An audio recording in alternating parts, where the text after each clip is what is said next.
riset dari Kemendikbud bahwa institusi yang paling banyak terhadap kekerasan seksual itu pertama perguruan tinggi, yang kedua adalah pesantren.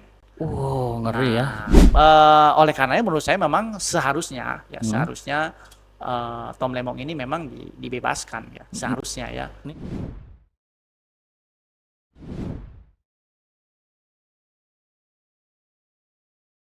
Apa kabar Pak Jem? Sehat, Kang Diki. Assalamualaikum warahmatullahi wabarakatuh. Waalaikumsalam.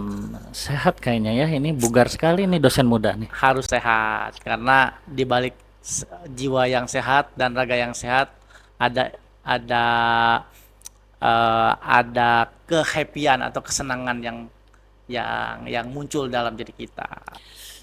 Luar biasa, ini dosen inspirasi Uninus ini. Muda 33 tahun, aktif di segala bidang, udah doktor pula. Alhamdulillah. Pejabat juga. Wakil Dekan Fakultas Hukum, Pak Ahmad Jamaluddin. Terima kasih Kang Diki. Ngomong-ngomong, kemarin baru terbit nih ya artikel bereputasi internasional di Scopus Q2 ya. Q2 betul. Saya nyontek nih, judulnya bagus banget nih ya. Institutional Approach, Legal Protection Effort Against Sexual Violence in Islamic Boarding School Educational Institution. Ya. Kira-kira itu ngomong apa sih? Jadi Kang Diki, ini adalah artikel yang saya terbitkan dari hasil penelitian yang dibiayai oleh Uninus tahun 2023. Dulu kami dibiayai oleh Uninus, penelitian mandiri universitas, dan kemudian saya melakukan riset tentang pencegahan dan penanganan kekerasan di pesantren ya, kekerasan seksual di pesantren. Kita tahu bahwa pesantren salah satu tempat yang menjadi tempat yang tidak aman dalam kekerasan seksual. Paling nggak aman? Ya, tidak aman. Kedua? Setelah perguruan tinggi. Oh, perguruan tinggi ke satu? Betul. Jadi ada hasil riset dari Kemendikbud bahwa institusi yang paling banyak terhadap kekerasan seksual itu pertama perguruan tinggi, yang kedua adalah pesantren. Ngeri ya. Itu pesantren itu jadi salah satu tempat yang kita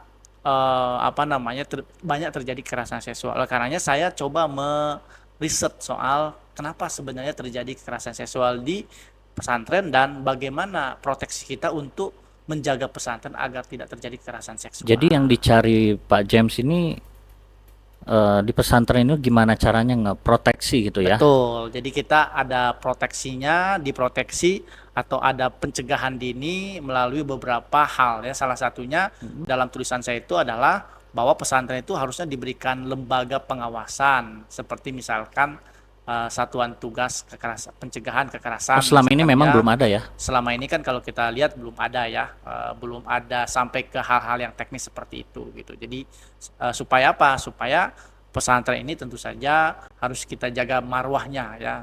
Kita tahu bahwa banyak juga pesantren-pesantren yang bagus, yang berkualitas gitu ya. Dan jangan sampai karena sedikitnya pesantren yang terjadi kekerasan seksual ini mencoreng seluruh institusi pesantren di Indonesia. Jadi di pesantren itu memang belum ada lembaga khusus untuk kekerasan seksual? Ya, pada saat penelitian saya itu memang tidak ada satupun lembaga yang bisa mengawasi dalam konteks kekerasan seksual, atau belum ada lembaga yang mengawasi kekerasan seksual di pesantren. Oke, kalau di perguruan tinggi ada mah? Ada kan? Di perguruan tinggi ada. Ada, tapi kenapa nomor 1? Nah, itu kan sebenarnya survei itu kan dilakukan tahun 2020. Sedangkan Satgas itu kan melalui Permendikbud 30 tahun 2021. Jadi setelah survei muncullah tuh yang namanya Satgas PPKS, yang sekarang diganti menjadi Satgas PPKT. PPKT apa tuh singkatannya? Pencegahan dan penanganan kekerasan. Jadi dia lebih luas. Di dalamnya ada kekerasan seksual, ada bullying, gitu ya, ada diskriminasi, ras, suku dan sebagainya. Oke. Terus dari penelitian Bapak ini seberapa berdampaknya sih buat masyarakat? Ya, tentu saja penelitian saya ini diharapkan gitu ya, Kang Diki, ini bisa merubah pola pengawasan pesantren. Supaya Pak pesantren memang betul-betul diawasi, dan harapan kita adalah jangan sampai terjadi lagi kekerasan seksual di pesantren.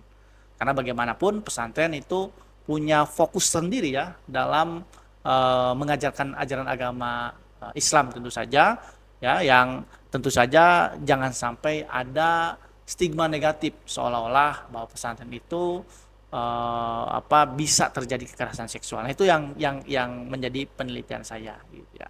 Wah, keren banget ya. Jadi para dosen mahasiswa Uninus dimanapun kalian berada, ini Pak Jamal ini memang fokusnya terhadap kekerasan seksual Pak ya. Betul. Bahkan di Uninus pun dipercaya jadi ketua Satgas kekerasan seksual juga Pak ya. Ya, betul. Jadi memang saya sejak S1, S2 dan S3 penelitian saya itu fokus di kekerasan seksual. Oh gitu. Kenapa sih Pak pengen ke ranah kekerasan seksual? Apakah Bapak dulunya korban kah atau gimana? Enggak. Jadi kebetulan saya itu kan praktisi juga Kang Diki ya. Saya kan juga banyak mengadvokasi beberapa masyarakat ya, khususnya yang dia menjadi korban kekerasan seksual. Dan menurut saya memang kekerasan seksual ini memang banyak terjadi di masyarakat gitu ya. Dan perlu upaya pendampingan dan pendalaman dalam konteks bagaimana caranya kemudian kita melakukan pencegahan dan penanganan kekerasan seksual dimanapun, termasuk di perguruan tinggi dan termasuk di pesantren juga gitu. Jadi konsen penelitian Bapak dari S1, S2, S3 tentang kekerasan seksual ya? Betul. Nah, tantangannya nih apa nih yang paling berat selama meneliti tentang kekerasan seksual ini?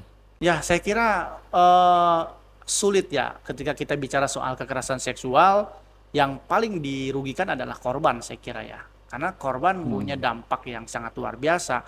Sudah dia dirugikan secara fisikis ya. Kemudian stigma juga yang terjadi dalam masyarakat seperti apa gitu ya. Itu menjadikan korban itu semakin terpuruk ya. Bahkan terkadang untuk dia melakukan laporan itu juga tidak mudah gitu ya. Ya dia harus divisum terlebih dahulu, ya dia nanti akan ada hambatan ini dan sebagainya gitu. Jadi tidak mudah untuk menjadi korban kekerasan seksual itu. Nah, oleh karenanya korban harus kita dorong dan harus kita lindungi supaya dia mau berbicara ya. Karena tidak semua orang yang menjadi korban kekerasan seksual berani speak up. Nah, itu ya. Itu malu ya. Betul, dia merasa bahwa kekerasan seksual adalah aib buat dia. Oke. Nah, harusnya kan ini harus kita ungkap. Kenapa? Karena bagi pelaku kekerasan seksual, sekali orang ini melakukan kekerasan seksual, maka ketika dia merasa aman, maka dia akan terus melakukannya gitu ya. Nah, ini yang kemudian jangan sampai terjadi. Kekerasan seksual harus kita lawan, harus kita cegah ya, supaya tidak terjadi kepada anak-anak Indonesia. Keren banget nih. Memang isunya sedang naik daun ya Pak ya. Betul. Kementerian juga sedang fokus terhadap kekerasan betul. apapun itu ya. Mau kekerasan seksual, kekerasan secara fisik ya. Ya. Oke. Cuman ya kan yang menariknya itu ya kekerasan seksual di lingkungan perguruan tinggi ya, di lingkungan pendidikan itu yang tertinggi perguruan tinggi Kang Diki ya. Iya, kok bisa sih Ya, ada kemudian yang di kedua kampus perguruan tinggi yang notabene orang-orangnya akademik ya Pak ya? Ya itulah perguruan tinggi bukanlah tempat yang aman juga untuk kasus kekerasan seksual. Dan saya selalu bilang bahwa dimanapun kita harus waspada terhadap kekerasan seksual. Dimanapun ya. Dimanapun. Nggak di sini juga kan? Aman ya di sini. Aman ya, kalau di sini aman. Pak, kita geser sedikit deh. Selain Bapak aktif secara praktisi, akademisi, meneliti kekerasan seksual, saya lihat nih Bapak juga punya channel YouTube maupun Instagram tentang bincang hukum. Betul. Ngebahas apa sih Pak? Ini kayaknya menarik sih menurut saya karena mengedukasi ya mungkin ya Pak ya, seperti itu. Coba bisa dijelaskan Pak? Jadi kami punya platform Pak ya, saya bersama teman-teman punya platform namanya bincanghukum.id. Di Instagram juga ada, di YouTube ada, di TikTok ada. Ya kita sebenarnya fokus untuk memberikan edukasi terhadap masyarakat agar masyarakat tahu tentang hak-hak hukumnya di negara Indonesia. Dan kita juga di dalam konten-konten kita juga menjelaskan beberapa hal yang berkaitan dengan hak-hak hukum masyarakat, sehingga masyarakat jauh lebih berdaya dan mengetahui tentang apa hak-haknya di hadapan hukum. Jadi bincang hukum ID ini ngebahas tentang masalah hukum ya, yang notabene menurut saya itu hukum itu untuk dibahas itu berat ya Pak ya. Nah ini saya lihat ringan gitu ya, ngebahas Betul. tentang aturan dan lain sebagainya, ngebahas isu yang Ya, terkini. Ngomong-ngomong nih Pak ya, ngebahas isu terkini, ada yang lagi hangat nih, ya, masalah ya. putusan tentang Tom Lembong. Oke. Boleh deh secara objektif nih Pak ya, secara Ya. akademisi Bapak bagaimana dari kacamata hukum Bapak sendiri? Ya, saya secara pribadi memandang bahwa memang putusan Tom Lembong ini dia kontroversial ya. Kontroversi ya? Kontroversial menurut saya. Oh gitu. Kenapa? Karena dalam amar putusan itu dikatakan bahwa Tom Lembong memang tidak menerima uang yang dianggap sebuah tindak pidana korupsi si perbuatannya Jadi ya. nggak nerima duit Nggak tuh? nerima uang. Jadi dia hanya apa namanya istilahnya itu karena mengeluarkan kebijakan yang salah menguntungkan orang lain dihukum kan gitu kan. Nah, kalau dari sisi pendapat saya memang menurut saya memang harusnya Tom Lembong dibebaskan. Kenapa? Karena pertama dia tidak punya niat jahat Hmm. ya, tidak ada niat jahat. Yang kedua tidak menerima uang sama Hmm. sekali gitu ya. Dan di dalam putusan itu tidak ada satupun yang mengatakan bahwa memang Tom Lembong menerima dan punya niat jahat gitu ya. Serius Pak? Iya. Nah, oleh karenanya menurut saya memang seharusnya ya seharusnya Tom Lembong ini memang dibebaskan ya seharusnya ya. Ini Karena Bapak, tidak punya niat jahat ya. oh gitu. Kan dalam tindak pidana itu dua Kang Diki sebenarnya. Apa tuh? Pertama untuk orang apa namanya mendapatkan sanksi pidana itu pertama harus ada actus reus ya. Actus Apa actus reus reus. itu Apa adalah itu Pak? perbuatan pidananya atau perbuatan kejahatannya apa. Oh, Ini kan korupsi nih, iya. ada kan.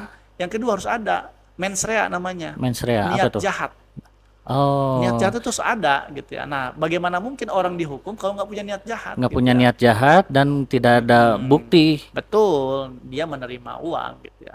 Tahu gitu, kata Tom Lembong, mending nerima duit sama-sama di penjara Oh juga. iya, kan kasihan ya. Oh Ini gitu. kan soal keadilan gitu ya. Walaupun sebenarnya memang dalam undang-undang tipikor ya memang kan bahasanya apa namanya bahasanya itu adalah setiap apa namanya setiap orang yang melawan hukum memperkaya diri sendiri atau orang lain. Nah, ya Hmm, ada kata atau di sini ketika ya dia ya. memperkaya orang lain ketika dia tidak walaupun dia tidak apa namanya tidak merugikan ini. Nah, tapi kan lagi-lagi sifat melawan hukumnya apa di sini? Nggak Nah, ada gitu ya. kan.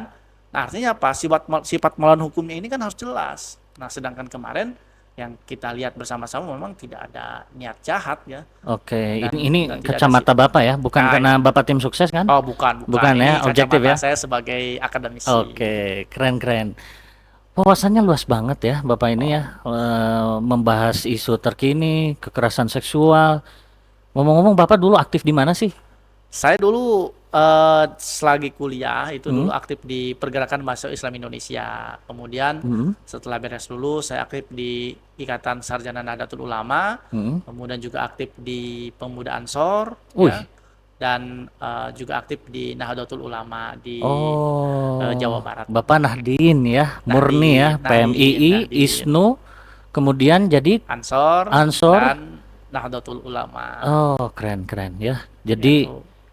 itu di bidang hukum Bapak sekarang di NU-nya atau Ya, ya, gimana? saya di LBH LBH, NU ya, LBH itu lembaga bantuan hukum. bantuan hukum ya? Ya, dan di tahun sebelumnya, di periode sebelumnya di Ansor saya menjadi ketua LBH Ansor Jawa Barat. Oh, ketua LBH. LBH Ansor, Lembaga Bantuan Hukum Jadi Ansor kalau Jawa Barat. misalkan masyarakat juga ada yang butuh bantuan hukum bisa nih ke Ansor Ya, karena PWNU Jabar ya ya? betul. Di Oh, PWNU ada layanannya, di Ansor juga ada layanannya. keren nih. Bapak ini 33 tahun loh. Lebih keren Kang Diki. Enggak Ya. juga, saya 33 tahun belum jadi apa-apa. Alhamdulillah, alhamdulillah, alhamdulillah.